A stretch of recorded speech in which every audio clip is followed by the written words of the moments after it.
Well, welcome to Freedom Talks. I am Chauncey Young, your host, and we are about to have another conversation with a remarkable lady, right? You're going to love listening and hearing from our next guest, right? So again, we told you we were going to be interviewing not just staff and leaders, but we were also going to be interviewing participants, residents of our John 3:17 ministry. You're going to witness freedom talking, all right?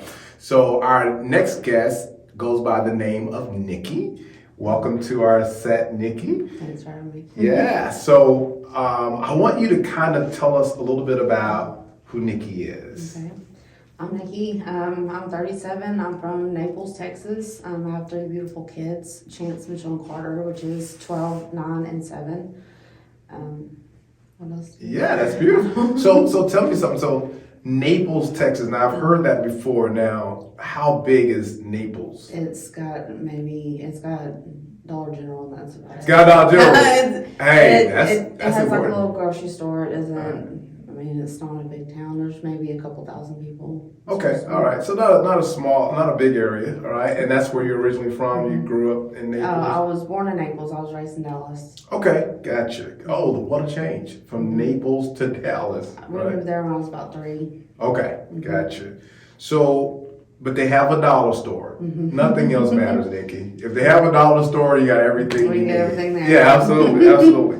So one of the things that I like to share with the ladies is the way their pictures impress me, right? So, you get the before and after, right? Yeah. Nicki's already smiled. She said, so it's so cool. And I was just at a fundraiser and I saw it's so cool to see the before shots and the after shots. And it is an extreme makeover. I mean, we understand that people change, but I mean, these are radical changes.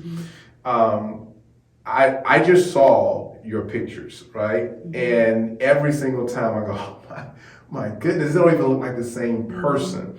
So there is a story behind that before shot, right? And if you could just in your mind right now get that picture in your head and take us to that lady entering the John 3:17 ministry, take us back to where that story started. I was lost. My kid's dad had took the boys from me 3 months prior, and I was just, I had nothing. It was just bad time. I was lost in drugs, living from place to place, trap house to trap house.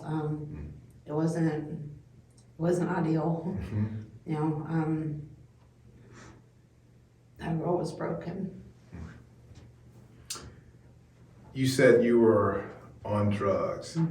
How long had you been on drugs before you came? February last year, I started. I let the wrong people in my house, and just happened from there. By June, I lost my apartment. Was living with just people with my kids. Still continue to use until September. Their dad came and took them, and then I went downhill from there. So starting in February of last year till June? Well, I got here December last year. Okay. So September, I quit for about a month in between that. Okay. And then whenever he took the boys, I started using again. Gotcha. Normally, Nicki, when we hear these stories, I mean, you're hearing people that's been on drugs or using for years. I mean, some started when they were 10, 12, 13 years old, using drugs with their family and things like that. You rarely get the story where someone started within that that short amount of time already dealing with addictions within that small window. You hardly hear that, you know. I started using at 11. I got abused when I was little, Gotcha. and I started using at 11. Okay. And I quit right whenever I got married at 17, and then I got away from it. I moved to Georgia, and then my ex-husband was Navy, so I lived the Navy life, you know, and all that, and it was good. And then got a divorce at 23, started back using, and then had my son at 25 and I quit. Gotcha. When you talk about, you know, being addicted to drugs, and you know, there's so many reasons why people, you know, get on the drugs or whatever, and I kind of know your story, so I kind of know what led up to that. But you also talked about the loss. You know, you lose things, right? Yeah. And I think a lot of people take for granted the things that were important to them until they no longer have those things. Yeah. What are some of the most important things or people or relationships you feel you lost because of the drug addiction? My family, my kids, myself. Yeah. Right. Losing yourself. Yeah. That's It's a big one. a big one. It is. That's a big one. Because how can you find you, right? Yeah. You know, you may know where your children are, and you know you do the right thing, and eventually you get your children back. You may even get your entire family back. You know, just doing the right thing, recovering, all that. But losing you, you know, losing the person you know you are capable of being. I think that's one of the probably most difficult losses that people experience. How do you feel right now about you? You know, all the other things you lost, we get it. But what about you? What do you feel? Where do you feel you are right now in that process of finding Nicki? I feel like you know, it's still a work in progress. It's still, I'll work at it every day. I feel comfortable now with me. My head's clear and I can think clearly, and I know what I want in life, and I know what I want to give my kids in life, and you know, I don't know what else I found me again, you know, and it's not the old version of me, it's the new version of me, and I don't know, I think differently about stuff now, you know, so. Well, you said your head's clear, right?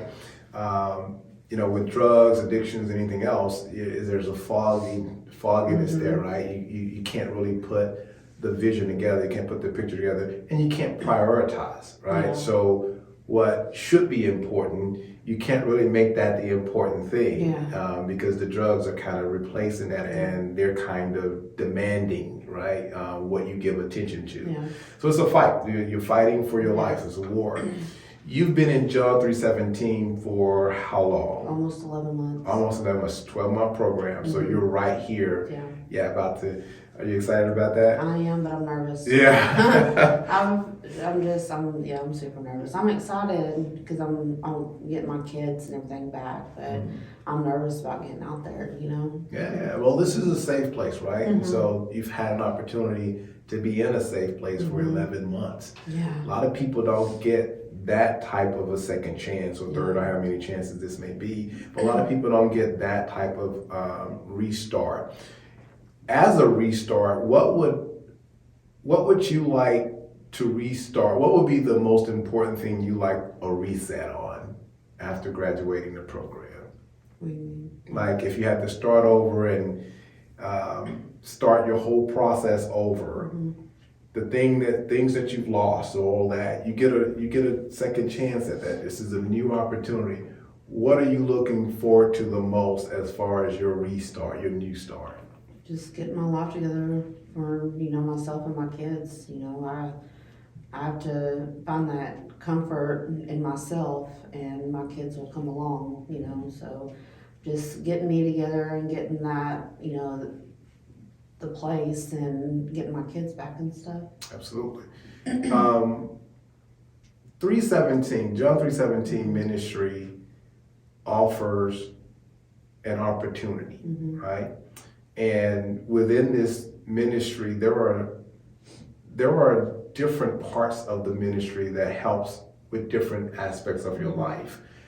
With you having been here 11 months, there have to be things that have worked for you in the John 3:17 ministry. What are some of the things that have worked to help bring forth this new, better, improved Nicki?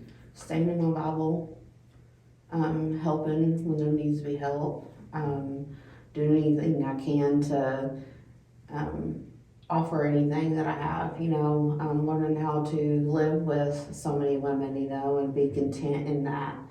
And that's a big deal because I wasn't never social, really. I'm still kind of not, but I am. But just being here and having this mind reset is the most incredible thing in the world. I wish everybody could do it because it just helps you, I think. That mind reset, that's big, right? Yeah. The Bible talks about the renewing of the mind, right? As we present ourselves to the Lord, he says you're going to have to renew your mind. This gives you an opportunity to do that, right? It's like a timeout from everything else. And yes, you have to learn to live with a lot of women, but when you get out into the world, there's a lot of women you have to deal with, right? Jobs and all that. So this is a introduction to that. But the other part of that is that renewing of the mind. So you've had to learn to retrain your thoughts, and think differently, right? And I like what you said, the word, staying in the word. If I could tell anybody that have come through any of the challenges that you have faced, one of the things that you're going to have to learn is how to renew your mind. You're going to have to think differently about the same stuff, right? So you're getting ready to go back into the world. Some of the same problems and issues are going to be facing you, and they may be a little worse, right? Because you've been out of it for a little bit. So when you get back in it, you got to face some of those difficult challenges. If there was one thing that you could say, I'm going to take this with me, I'm going to bottle this up and take this with me to fight every battle, what would that be? My Bible, just staying in the Word. I read Ephesians 10 or 6:10 every morning, the armor of God. So, just taking that with me because I know it's going to be a daily struggle, and I can't do it without Him. That's correct. That's correct. What is your plans beyond John 3:17? Have you made those plans yet? Not quite. There's wherever I go, I have to have my kids with me, and since my oldest is 12, they won't let him come to a transition home because he's at the age limit. But my other two, I can get them. I want to go to Cersei. That's what I want to do. But if not, then probably Little Rock. It's closer to home too, and I can be close to my family. So. Absolutely. So you've met a family here, right? Yes, Yeah, but is that going to be one of the difficult things to kind of break away from? Yes. Is it your family? Okay. So as we get ready to close this segment out, there's always someone that's coming through what you've gone through, Nicki, and they may or may not get the John 3:17 ministry experience, but there may be other ways for them to come out of what they're coming out of. If you were speaking directly to that woman, that person who's thinking about, it's time for me to get some help. It's time for me to come out of this and get some help. What would you tell that woman? And I want you to look into the camera and talk directly to that woman. I would say take that chance and come get help. It's mind altering. It's amazing the way that you feel later on in the program. It's something that it's amazing. And what would you have said to you to get you to come out of that spot and go ahead and make that next? Well, my kids are my everything, and I had to do this for me so I can